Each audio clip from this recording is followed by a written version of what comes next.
বিসমিল্লাহির রহমানির রহিম। আসসালামু আলাইকুম প্রিয় দর্শকবৃন্দ। আজকের এই বিশেষ পর্বে আমরা আলোচনা করব পবিত্র কোরআনের একটি অত্যন্ত গুরুত্বপূর্ণ সূরা সম্পর্কে, সূরা বনী ইসরাঈল, যা সূরা ইসরা নামেও পরিচিত। এই সূরাটি মক্কায় অবতীর্ণ হয়েছিল এবং এতে রয়েছে ১১১টি আয়াত। এই সূরার মধ্যে লুকিয়ে আছে মানবজাতির জন্য অসংখ্য শিক্ষা, ঐতিহাসিক ঘটনাবলী এবং আল্লাহর অপার রহমতের বর্ণনা। সূরা বনী ইসরাঈলের নামকরণ করা হয়েছে বনী ইসরাঈল তথা ইসরাঈলের সন্তানদের নাম অনুসারে। এই সূরায় আল্লাহ তাআলা বনী ইসরাঈলের ইতিহাস, তাদের উত্থান পতন, তাদের সাথে আল্লাহর ওয়াদা এবং তাদের অবাধ্যতার পরিণাম সম্পর্কে বিস্তারিত আলোচনা করেছেন। একই সাথে এই সূরায় রাসূলুল্লাহ সাল্লাল্লাহু আলাইহি ওয়াসাল্লামের মেরাজের ঘটনারও উল্লেখ রয়েছে, যা ইসলামের ইতিহাসে এক অবিস্মরণীয় অলৌকিক ঘটনা। আজকের এই দীর্ঘ আলোচনায় আমরা গভীরভাবে জানব বনী ইসরাঈলের সমগ্র ইতিহাস, তাদের নবীদের সংগ্রাম, তাদের পাপ এবং শাস্তি, এবং সর্বোপরি এই ইতিহাস থেকে আমাদের জন্য কী শিক্ষা রয়েছে। একটা সময় ছিল যখন মানব ইতিহাসে এক বিশেষ জাতির উত্থান হয়েছিল। তাদেরকে বলা হয় বনী ইসরাঈল। তারা ছিল আল্লাহর নির্বাচিত জাতি। তাদের কাছে পাঠানো হয়েছিল একের পর এক নবী, একের পর এক কিতাব, একের পর এক নিদর্শন। কিন্তু প্রশ্ন হল, কেন তাদের ইতিহাস কুরআনে বারবার উল্লেখ করা হয়েছে? এই গল্প শুধু ইতিহাস নয়, এটা শিক্ষা, সতর্কবার্তা আর এক গভীর সত্যের প্রতিচ্ছবি।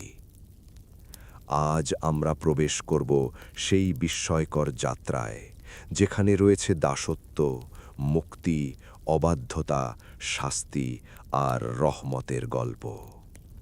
এই গল্প শুরু হয় এক অত্যাচারী শাসকের হাত থেকে, ফিরাউনের। মিশরের সেই সময়টা ছিল অন্ধকারে ভরা। ফিরাউন নিজেকে সর্বোচ্চ প্রভু দাবি করত। সে বনী ইসরাঈলদের উপর চালাত নির্মম অত্যাচার। তাদের সন্তানদের হত্যা করা হতো, নারীদের জীবিত রাখা হতো শুধুমাত্র দাসী হিসেবে। ঠিক এই ভয়াবহ সময়েই জন্ম নেন এক নবী, মূসা আলাইহিস সালাম। তার জন্মটাই ছিল এক অলৌকিক ঘটনা। যখন সব ছেলে শিশুকে হত্যা করা হচ্ছিল, তখন আল্লাহ তার মাকে নির্দেশ দিলেন তাকে নদীতে ভাসিয়ে দিতে। ভাবো, একজন মা নিজের সন্তানকে পানিতে ভাসিয়ে দিচ্ছে শুধু আল্লাহর উপর ভরসা করে। নদীর স্রোত তাকে নিয়ে গেল ঠিক ফিরাউনের প্রাসাদে।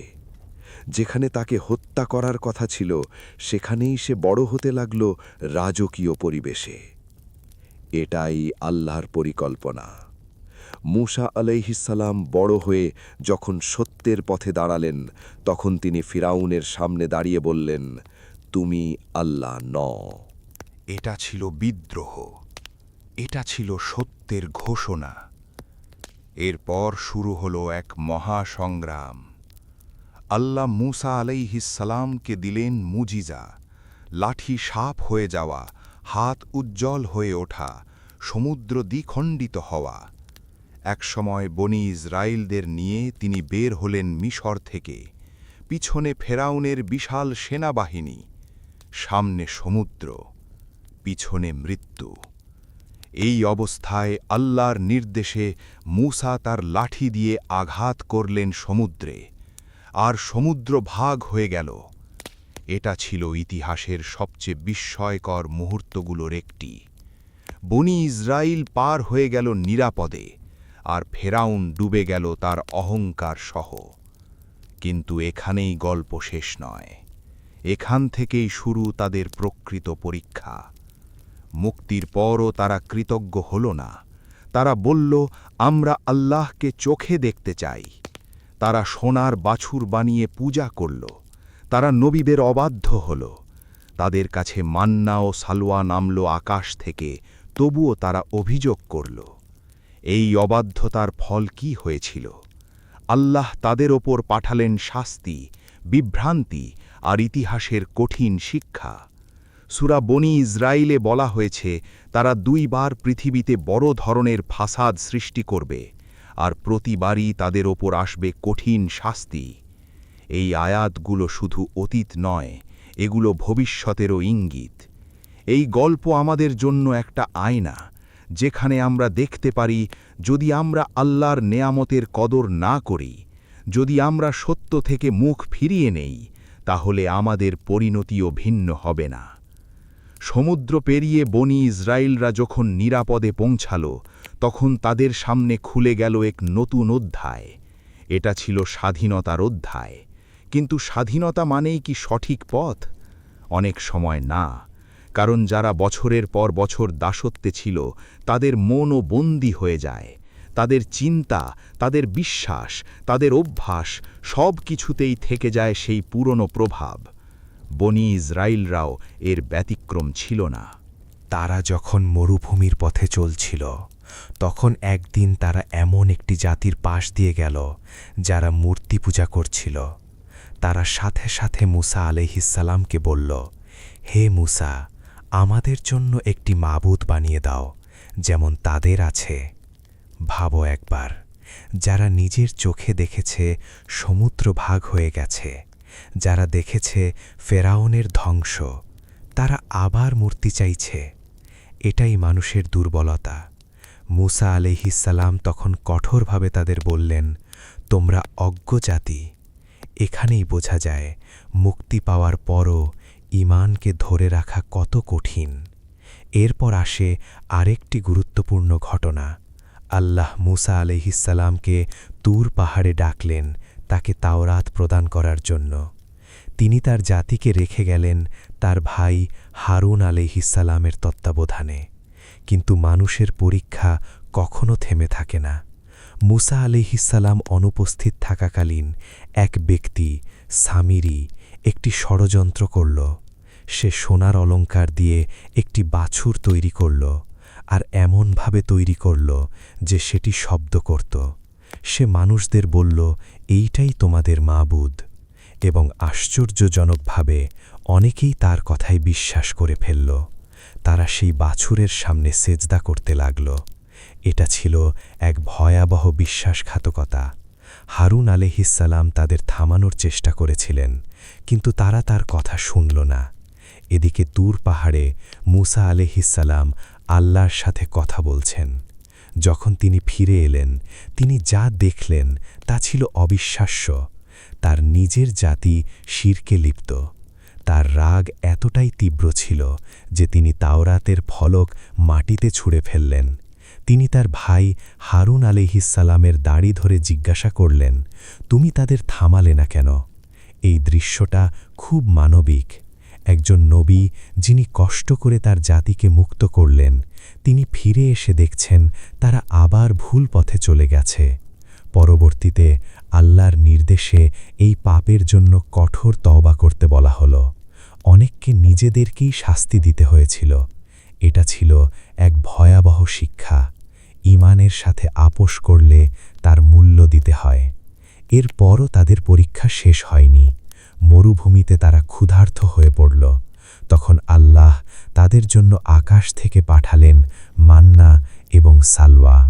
একটি ছিল মিষ্টি খাবার, আরেকটি ছিল পাখির মাংস।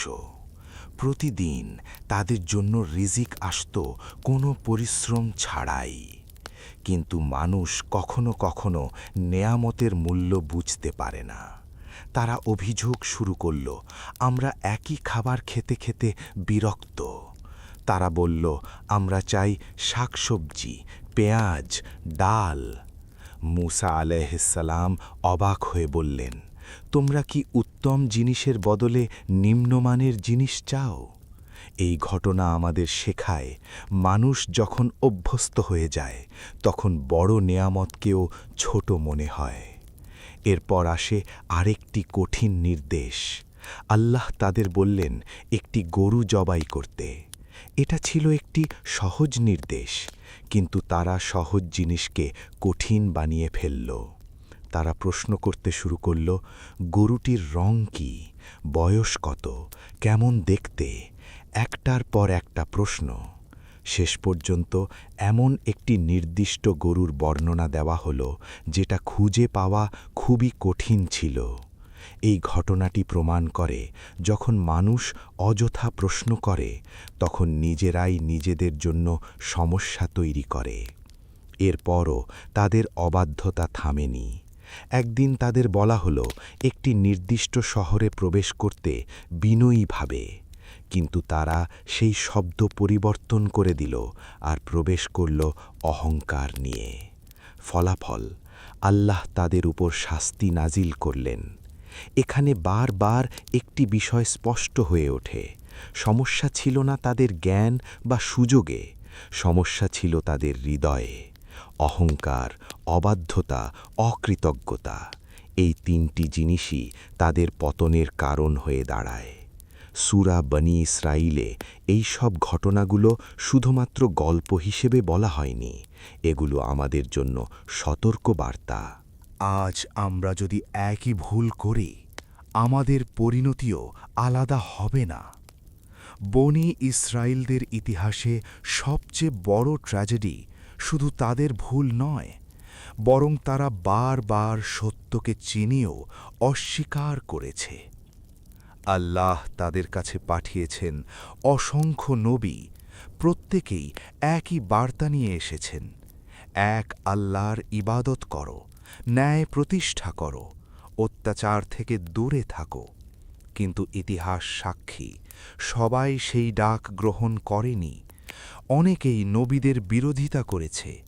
এমনকি এমন সময়ও এসেছে যখন তারা নবীদের হত্যা পর্যন্ত করেছে। ভাবো একবার, একটি জাতি যাদেরকে আল্লাহ এত সম্মান দিয়েছেন, তাদের মধ্যেই এমন ভয়ঙ্কর ঘটনা ঘটেছে।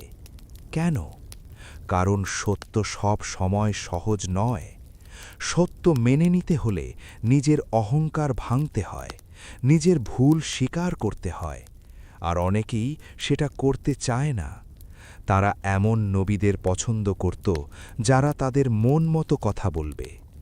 যখন কোনো নবী তাদের অন্যায়ের বিরুদ্ধে দাঁড়াতেন, তারা তাকে শত্রু মনে করত। এই প্রবণতা আজও মানুষের মধ্যে আছে। আমরা সত্য চাই, কিন্তু শুধুমাত্র তখনই যখন সেটা আমাদের সুবিধার সাথে মিলে যায়। বনী ইসরায়েলদের মধ্যেও এই মানসিকতা গভীরভাবে গেঁথে যেয়েছিল। এরপর তাদের মধ্যে বিভক্তি শুরু হল, একতা হারিয়ে গেল। তারা ছোট ছোট দলে ভাগ হয়ে গেল, প্রত্যেকেই নিজেকে সঠিক মনে করত। এই বিভক্তি তাদের দুর্বল করে দিল, এবং ইতিহাস বারবার প্রমাণ করেছে, যখন একটি জাতি বিভক্ত হয়ে যায় তখন তাদের পতন অবশ্যম্ভাবী। এরপর আসে সেই ভবিষ্যদ্বাণী যা সূরা বনী ইসরাঈলে স্পষ্টভাবে উল্লেখ করা হয়েছে। আল্লাহ ঘোষণা করেন, তারা পৃথিবীতে দুইবার বড় ধরনের ফাসাদ সৃষ্টি করবে। প্রথমবার যখন তারা সীমা লঙ্ঘন করল, অন্যায় অত্যাচারে জড়িয়ে পড়ল, আল্লাহ তাদের উপর পাঠালেন শক্তিশালী শত্রু। তারা তাদের শহরে প্রবেশ করল, সব কিছু ধ্বংস করে দিল। তাদের ঘরবাড়ি, তাদের শক্তি সব কিছু ভেঙে পড়ল। এটা ছিল প্রথম বড় শাস্তি। কিন্তু আল্লাহর রহমত এখানেই শেষ হয়নি। তিনি আবার তাদের সুযোগ দিলেন। তাদেরকে পুনরায় শক্তি দেওয়া হলো, তাদের সংখ্যা বৃদ্ধি পেল, তাদের সম্পদ ফিরে এলো। কিন্তু মানুষ যখন শিক্ষা নেয় না, তখন ইতিহাস নিজেকে পুনরাবৃত্তি করে। দ্বিতীয়বার তারা আবার সীমা লঙ্ঘন করল, আবার অন্যায়ের পথে হাঁটল, আবার অহংকারে ডুবে গেল, এবং এবার শাস্তি আরও ভয়াবহ ছিল। তাদের মুখমণ্ডল কালো হয়ে গেল অপমানে, তাদের পবিত্র স্থান অপবিত্র করা হল, তাদের শক্তি সম্পূর্ণ ভেঙে পড়ল। এই ঘটনাগুলো শুধু অতীতের নয়, এগুলো একটি চক্রের মতো। যখনই কোনো জাতি অহংকারে ডুবে যায়, সত্য থেকে মুখ ফিরিয়ে নেয়, কিন্তু আল্লাহর রহমত এখানেই শেষ হয়নি। তিনি আবার তাদের সুযোগ দিলেন। তাদেরকে পুনরায় শক্তি দেওয়া হলো, তাদের সংখ্যা বৃদ্ধি পেল, তাদের সম্পদ ফিরে এলো। কিন্তু মানুষ যখন শিক্ষা নেয় না, তখন ইতিহাস নিজেকে পুনরাবৃত্তি করে। দ্বিতীয়বার তারা আবার সীমা লঙ্ঘন করল, আবার অন্যায়ের পথে হাঁটল, আবার অহংকারে ডুবে গেল, এবং এবার শাস্তি আরও ভয়াবহ ছিল। তাদের মুখমণ্ডল কালো হয়ে গেল অপমানে, তাদের পবিত্র স্থান অপবিত্র করা হলো, তাদের শক্তি সম্পূর্ণ ভেঙে পড়ল। এই ঘটনাগুলো শুধু অতীতের নয়, এগুলো একটি চক্রের মতো। যখনই কোনো জাতি অহংকারে ডুবে যায়, সত্য থেকে মুখ ফিরিয়ে নেয়, অন্যায়কে গ্রহণ করে, তখন সেই জাতির পতন অনিবার্য হয়ে যায়। এই কারণেই কোরআন বারবার বনি ইসরাইলদের ইতিহাস তুলে ধরে, কারণ এটা শুধু তাদের গল্প নয়, এটা মানব জাতির গল্প, এটা আমাদের গল্প। আজ আমরা যদি নিজেদের দিকে তাকাই, আমরা কি আল্লাহর নেয়ামতের কদর করছি? আমরা কি সত্যকে অনুসরণ করছি, নাকি আমরা নিজের ইচ্ছাকে অনুসরণ করছি? বনি ইসরাইলদের মতো আমরাও কি শুধু তখনই আল্লাহকে স্মরণ করি যখন আমরা বিপদে পড়ি, আর বিপদ চলে গেলে সব ভুলে যাই? এই প্রশ্নগুলো খুব গুরুত্বপূর্ণ, কারণ ইতিহাস শুধু পড়ার জন্য নয়, শেখার জন্য। শেষ পর্যন্ত আল্লাহ কখনো অন্যায় করেন না, মানুষই নিজের উপর অন্যায় করে। যে জাতি নিজেকে সংশোধন করে, আল্লাহ তাকে উন্নতি দেন, আর যে জাতি অবাধ্যতা বেছে নেয়, তার পতন নিশ্চিত। এই গল্পের প্রতিটি অংশ আমাদের জন্য একটা আয়না, যেখানে আমরা দেখতে পারি আমাদের ভবিষ্যৎ কেমন হতে পারে। ইতিহাস কখনো শুধু অতীত নয়, ইতিহাস হলো একটি আয়না যেখানে ভবিষ্যতের প্রতিচ্ছবি লুকিয়ে থাকে। বনি ইসরাইলদের গল্প শুধু একটি জাতির উত্থান আর পতনের কাহিনী নয়, এটা একটি নিয়মের গল্প, একটি ডিভাইন ল যা সময়ের সাথে কখনো পরিবর্তন হয় না। যে জাতি আল্লাহর নেয়ামত পায়, তার উপর দায়িত্ব বেড়ে যায়, আর যখন সেই দায়িত্ব উপেক্ষা করা হয়, তখন নেয়ামতি পরিণত হয় পরীক্ষায়।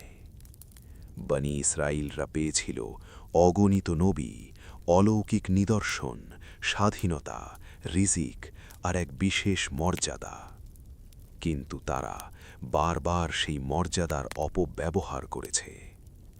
এখানেই আমাদের জন্য সবচেয়ে বড় শিক্ষা, কারণ আজ আমরা একটি উম্মাহ হিসেবে ঠিক সেই জায়গাতেই দাঁড়িয়ে আছি। আমাদের কাছেও এসেছে কোরআন, আমাদের কাছেও এসেছে শেষ নবীর দিক নির্দেশনা। প্রশ্ন হল, আমরা কি সেই দায়িত্ব পালন করছি, নাকি আমরা ইতিহাসকে আবার পুনরাবৃত্তি করছি? আজকের পৃথিবীর দিকে তাকাও, মানুষ প্রযুক্তিতে উন্নত, জ্ঞানেও এগিয়ে, কিন্তু হৃদয়ের দিক থেকে কি আমরা উন্নত হয়েছি? অন্যায়, দুর্নীতি, অহংকার এসব কি কমেছে, নাকি আরও বেড়েছে? বনি ইসরাইলদের মতো আমরাও কি কখনো সত্যকে জানি, তবুও সেটাকে এড়িয়ে যাই? আমরা কি এমন এক অবস্থায় পৌঁছেছি যেখানে নিজের ইচ্ছাকেই সত্য মনে হয়? এই প্রশ্নগুলো কঠিন, কিন্তু প্রয়োজনীয়, কারণ কোরআনের গল্পগুলো শুধু শোনার জন্য নয়, নিজেকে পরিবর্তন করার জন্য। সূরা বনি ইসরাইল আমাদের শেখায়, আল্লাহ কাউকে বিশেষ মর্যাদা দেন না শুধু পরিচয়ের ভিত্তিতে, বরং যে সঠিক পথে থাকে, যে ন্যায় প্রতিষ্ঠা করে, যে কৃতজ্ঞ থাকে, সফলতা তার জন্যই। আর যে অহংকার করে, অবাধ্যতা বেছে নেয়, সত্য থেকে মুখ ফিরিয়ে নেয়, তার জন্য পতন অবধারিত। এই নিয়ম সময়ের সাথে কখনো বদলায় না। আজ যদি আমরা নিজেদের ঠিক করি, আমাদের ভবিষ্যৎ বদলাতে পারে, কিন্তু যদি আমরা একই ভুল করতে থাকি তাহলে ইতিহাস আবারও পুনরাবৃত্তি হবে। এই গল্পের শেষ এখানেই নয়, কারণ এটা এখনও চলমান। প্রতিদিন, প্রতিটি সিদ্ধান্তে, প্রতিটি কাজে আমরা আমাদের নিজেদের ইতিহাস লিখছি। একদিন আমাদের গল্পও হয়তো ইতিহাসে লেখা হবে। প্রশ্ন হল, সেই গল্পটা কেমন হবে? শিক্ষার নাকি সতর্কবার্তার? শেষে একটি কথা মনে রেখো, আল্লাহর রহমত সবসময় উন্মুক্ত। যে ফিরে আসে তার জন্য দরজা কখনো বন্ধ হয় না। এই গল্প আমাদের ভয় দেখানোর জন্য নয়, আমাদের জাগিয়ে তোলার জন্য। ইতিহাস বদলায় না, মানুষ বদলায়, আর মানুষই নির্ধারণ করে তার ইতিহাস কেমন হবে।